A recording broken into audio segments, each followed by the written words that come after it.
네, 여러분 안녕하세요. 자, 정말 요즘 장의 지정학적 이슈로 인해서 정말 예측, 그쵸?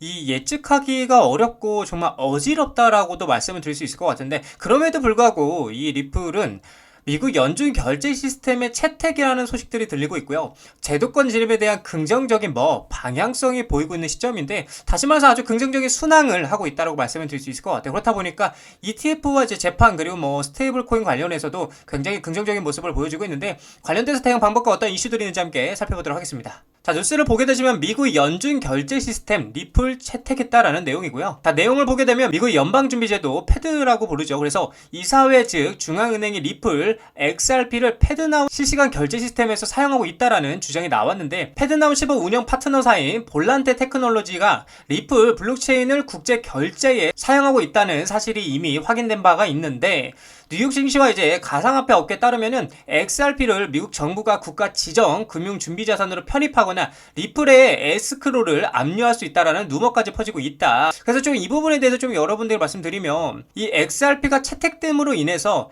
XRP 스테이블 코인 또한 기대 가치가 더욱더 커질 수밖에 없는데, 현재 이 리플이 가지고 있는 이제 상승의 모멘텀 같은 경우는 이제 첫 번째로는 아무래도 이제 ETF죠. 그쵸?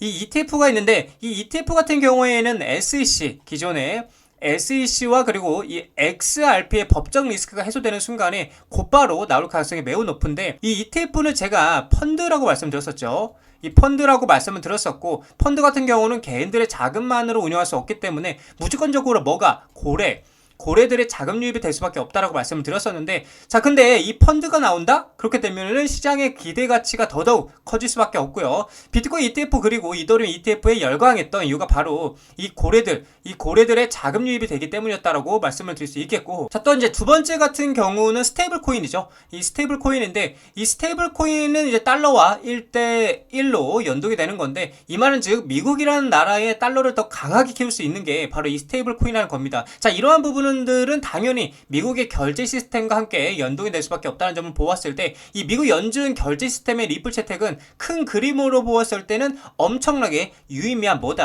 호재라고 볼 수가 있다라는 걸 여러분들께 말씀드리고 싶은 거죠. 자, 그리고 여기서 말하고 있는 그는 XRP가 지난 4개월에서 한 5개월 정도 됐죠. 5개월간 하락 추세선을 따라 움직이며 반등을 시도하지 못하고 있다는 점에서 특히 주목을 하고 있는데, 자, 이제 이 부분에 대해서 좀 제가 한번 설명을 드려볼까 하는데, 자, 뉴스를 보게 되시면 고래들 XRP 향해 도스를 올렸다. ETF 출시가 불러온 리플 랠리라는 내용인데, 자, 이 리플 코인의 ETF, 그쵸? 이 ETF를 기다리고 있다라는 것은 무엇을 의미하냐?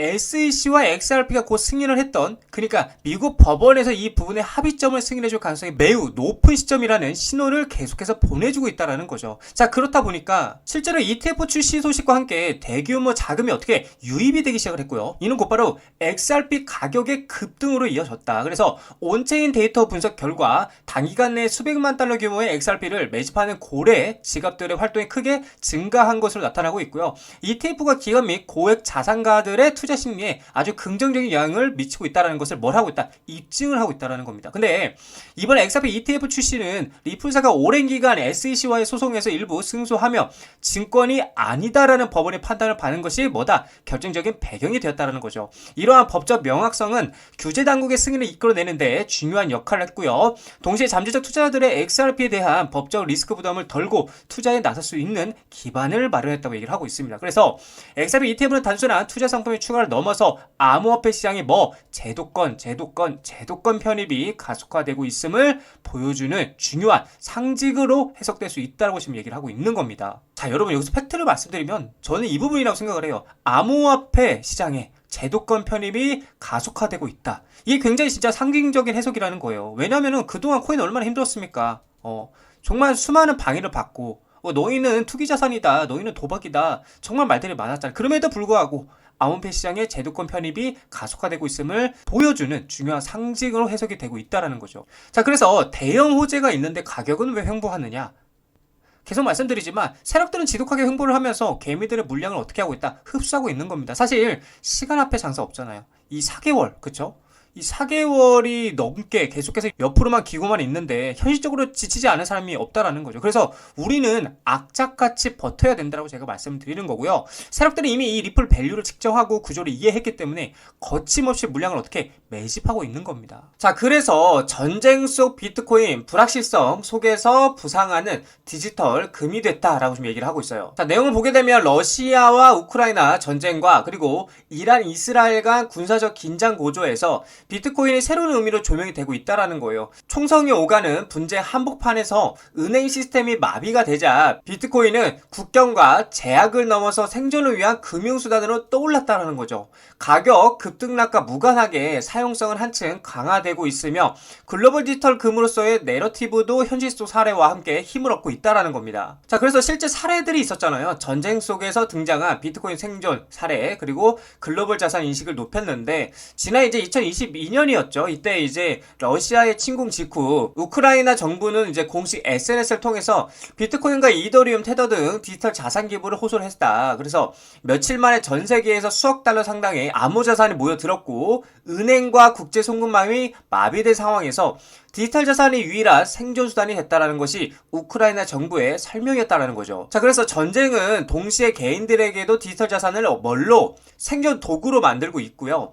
전쟁 발발 후 우크라이나 정부가 자본 유출을 막기 위해서 해외 송금을 제한하면서 난민들은 해외에서 은행 계좌 개설조차 어려운 상황으로 직면했었다라는 거죠. 이때 현지 화폐나 계좌 접근이 막힌 많은 이들이 비트코인과 같은 디지털 자산에 눈을 돌렸다라는 겁니다. 자, 왜냐면 지갑 하나만 있으면은 이제 국경간을 넘어서 자산을 옮길 수 있는 점에서 디지털 자산은 전쟁 난민들에게는 생명석 역할을 한 것이고, 실제로 UN 세계 식량 계획은 요르단 난민 캠프에서 홍채 인식과 블록체인을 활용한 식량 배급 시스템을 운영해서 은행 계좌 없이도 난민들의 본인 인증과 지원금을 받을 수 있는 길이 열렸고, 높은 수수료와 신원 노출 위험을 줄이고 투명성을 확보한 이 시스템은 분쟁 지역 구호에 블록체인 기술이 기여한 혁신적인 사례로 평가가 된다라는 거죠. 자, 그래서 현재 긴장감이 고조해 지금 비트코인 수요가 증가를 오히려 하고 있고, 군사적 긴장에도 비트코인 가격은 어떻게 안정이 되고 있다. 최근에 이제 중동에서 이스라엘, 이란 간 군사적 충돌이 벌어지자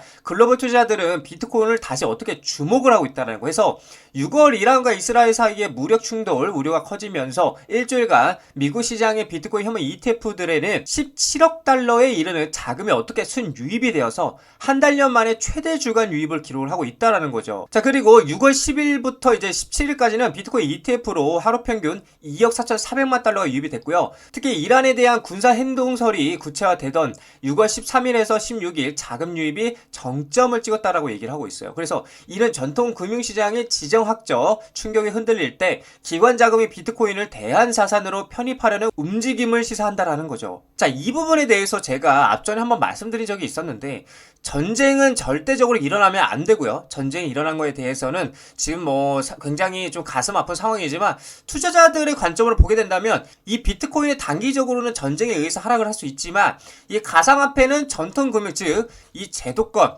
그쵸? 이 제도권의 시장이 아니기 때문에 결국에는 반사이익으로 인해서 오히려 안전자산으로 편입이 되었던 사례들이 많았다라는 거예요. 그래서 지금 이 지정학 리스크의 상황이 가상화폐 시장에게는 오히려 긍정적일 수 있다라는 걸 말씀을 드리는 겁니다. 그래서 우리는 지금 겁낼 필요가 없고요. 겁낼 필요가 전혀 없고, 오히려 떨어질 때마다 감사합니다 하면서 사 모아야 할 때다.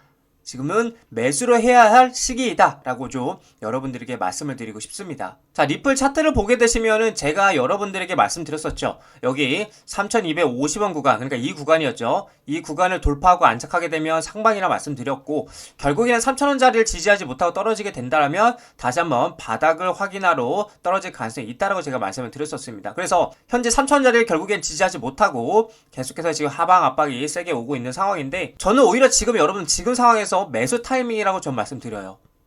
여기서 지금 분할 매수에 들어가기 정말 좋은 타이밍이고 마지막 찬스라고도 저는 여러분들에게 말씀을 드리고 싶습니다. 그래서 지금 많이 떨어져 봤자 2,500원 선까지 이제 떨어질 거라고 보고 있고요. 그래서 지금부터 분할 매수로 해가지고 물량을 한 25% 해서 3번 나눠서 들어가면은 굉장히 저는 매력적인 자리라고 여러분들에게 말씀을 드릴 수 있을 것 같아요. 그래서 지금 여기서 이제 회복을 해서 다시 한번 3,000원 위에 안착하는 그림이 나와줘야 상만 스탠스를 계속해서 가져갈 수 있는 그림이다 라고 여러분들에게 좀 말씀을 드릴 수 있을 것 같습니다.